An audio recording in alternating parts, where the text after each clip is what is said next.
So, hello everyone, and welcome to the Experience Beyond podcast. I'm Anand Nigam, your host, co-founder, and director at XEBO.ai. At XEBO.ai, we are passionate about transforming customer experiences through cutting-edge AI, helping organizations turn insights into impactful strategies. And that's the topic for today's podcast, which is from insights to impact, elevating the voice of customer. To explore this exciting topic, I'm thrilled to welcome a leader in voice of customer and digital experience transformation, Chris Carter. Chris, welcome to the Experience Beyond show. Hi, thank you for having me. With over 15 years of experience leading voice of customer and digital experience transformation initiative, Chris specializes in turning customer insights into actionable strategies that drive measurable business impact, which is critical for the topic that we are going to explore today. Whether modernizing feedback system, leveraging AI-driven analytics, or aligning cross-functional team, his focus is always on creating efficient, scalable, and high-value solutions that enhance customer experience and operational efficiency. Chris has been described as an innovator and a creative force for customer experience, someone who not only understands research methodologies, but also reimagines how organizations define success and lead teams. Today, he joins us to share his expertise on how businesses can improve or move beyond just gathering insights and instead use them to create tangible and lasting impact. Chris, it's absolute pleasure to have you on this Experience Beyond podcast. Welcome. Well, thank you so much. I'm excited to be here. I appreciate you reaching out. So, Chris, I've been firsthand involved in seeing how impactful AI-driven CX solutions can be through my journey at XEBO.ai. But your career as a user experience expert and user experience research and VOC programs seems equally interesting, fascinating. What sparked your passion for this field? Was there a particular aha moment that set you on this path? Hmm. I suppose in the early 2000s, I worked as an investment advisor for Janus Mutual Funds.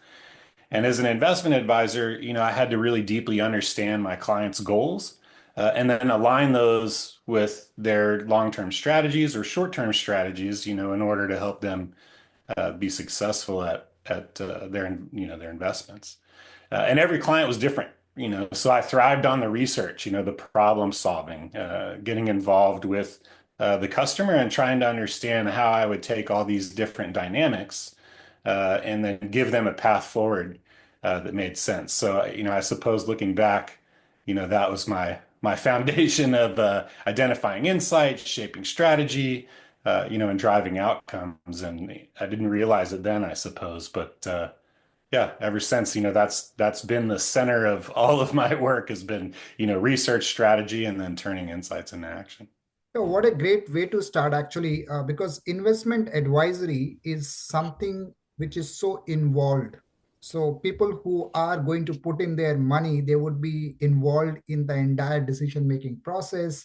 They will be so engaged in what anyone has got to offer. So in any very involved, highly involved categories, the customer experience and insights around their decision making process and all becomes so valuable, so important to influence their decisions that Mhm. it's a great journey to start with investment advisory. Yeah, and everybody's different as well, so similar to, companies, everybody has a different, setup that impacts the long-term strategy. Absolutely, every customer is different, and you had the privilege of working in multiple sectors and multiple domains. You worked with some of the powerful brands like Cigna, Atlassian, and EA, each known to have very distinct customer base, customer needs. So how have you seen the VOC programs evolve over such diverse industries?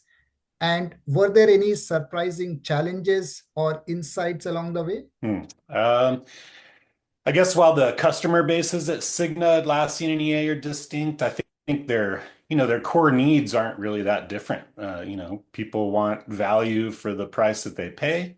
They want minimal, friction, and they want easy resolution when problems arise. So, I think the real diversity lies in how mature organizations are in leveraging the VOC insights. Um, Biggest surprise?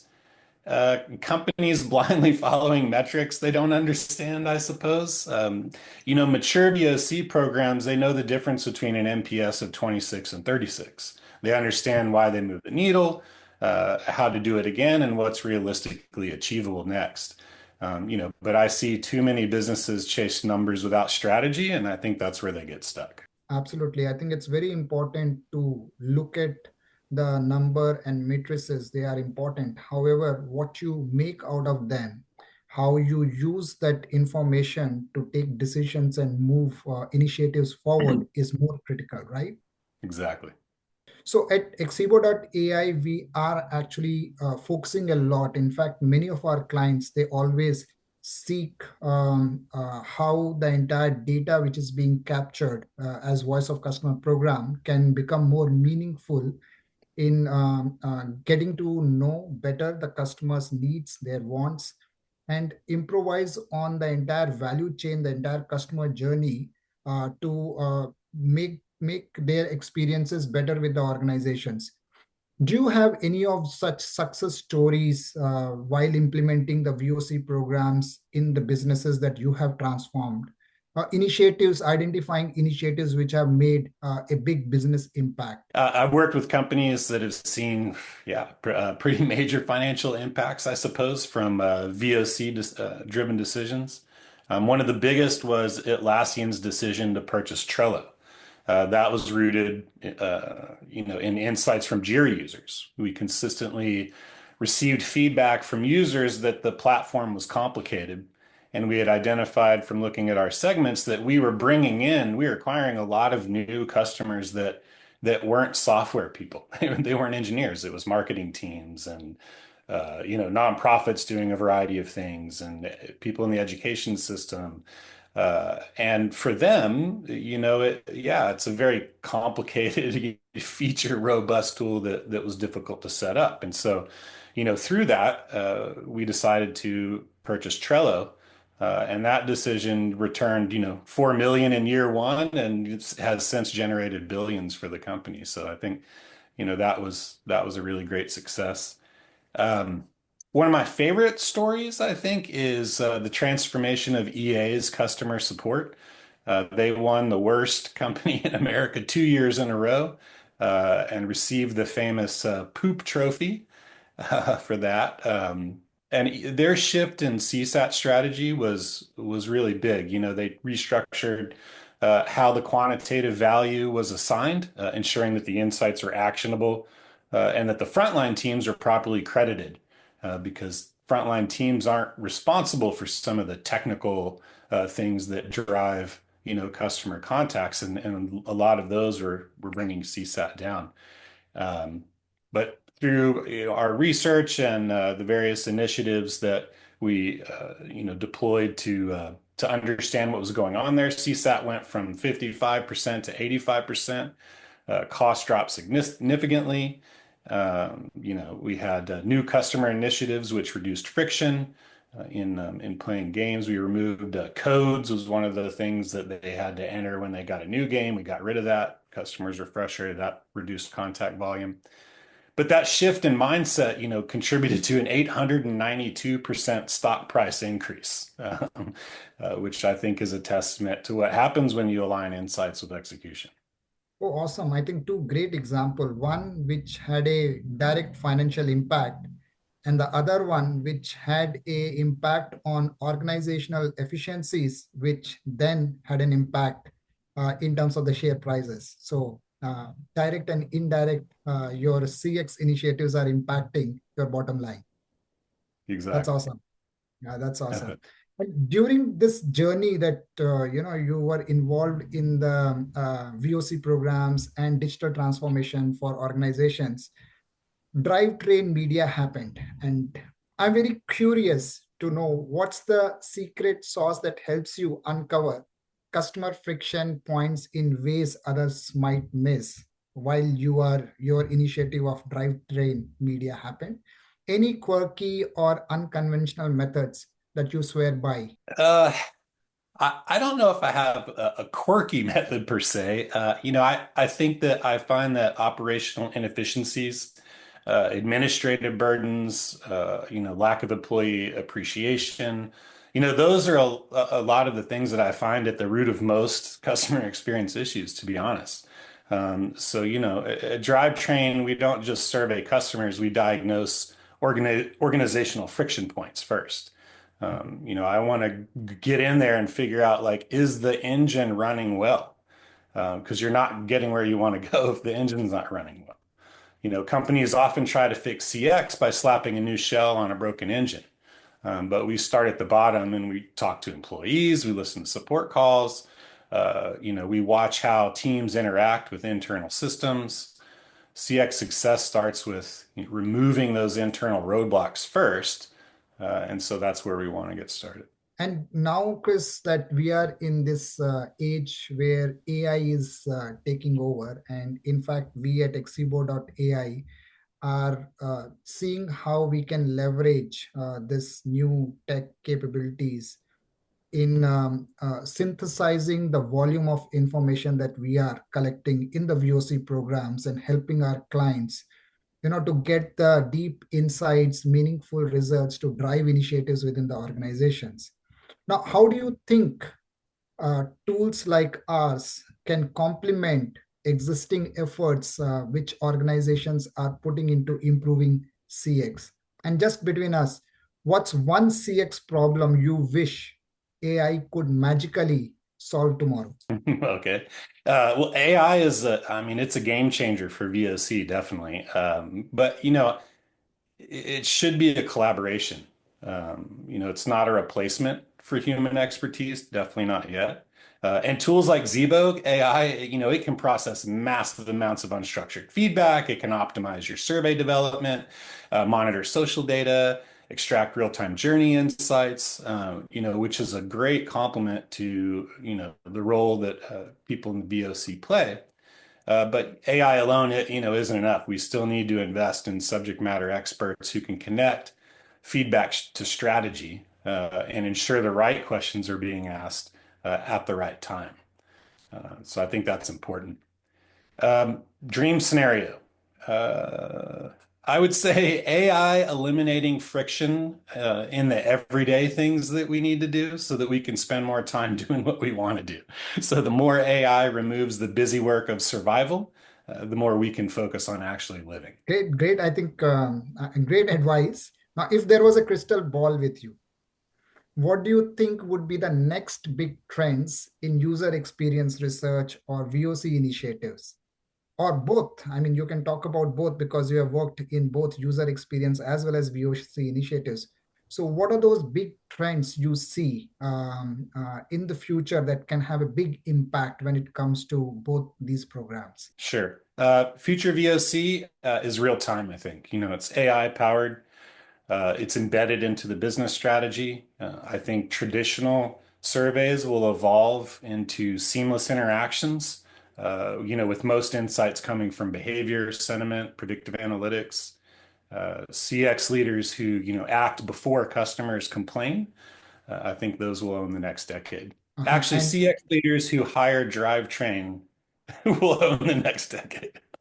awesome. So, if you had to put one tweet out saying that what is that future, watch out this in future, what would that tweet be? Yeah, I think CX leaders who act before customers complain will own the next decade. Hashtag CX revolution. Great, Chris. So look forward to that tweet from you. I'll follow you All on the right. Twitter. So, Chris, this brings us to our second round, which is a bit lighter, and we are not going to discuss VOC or user experience here. It's a rapid fire round, and I've got some very interesting questions, which could be yes, no answers, or a single word answer from your end to make the entire conversation a bit lighter. So, are you ready for the rapid fire round? Let's do it. I've got 5 questions, Chris. That's it. All right. So the first one is here. You're a morning person or a night owl? I'm a morning person. I get up every day at 4:30 without an alarm, and my wife and I do New York Times puzzles together to work on our brains. Awesome. So what's your go-to comfort food? Ooh, tiki masala. I love that as well. Third question, books or podcasts? Podcast. Uh-huh.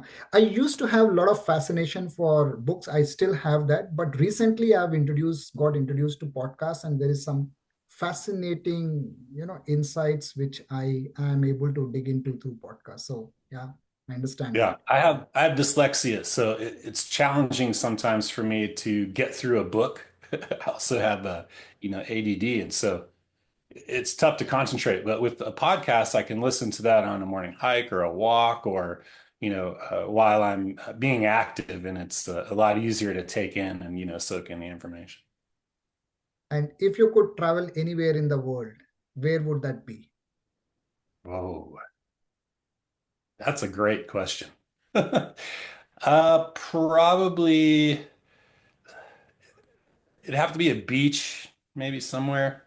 I don't know, Beach. maybe the Maldives or uh, Nice. something like Yeah, that. Yeah. I mean, yeah, it's good Maldives because people say that it is islands which are disappearing.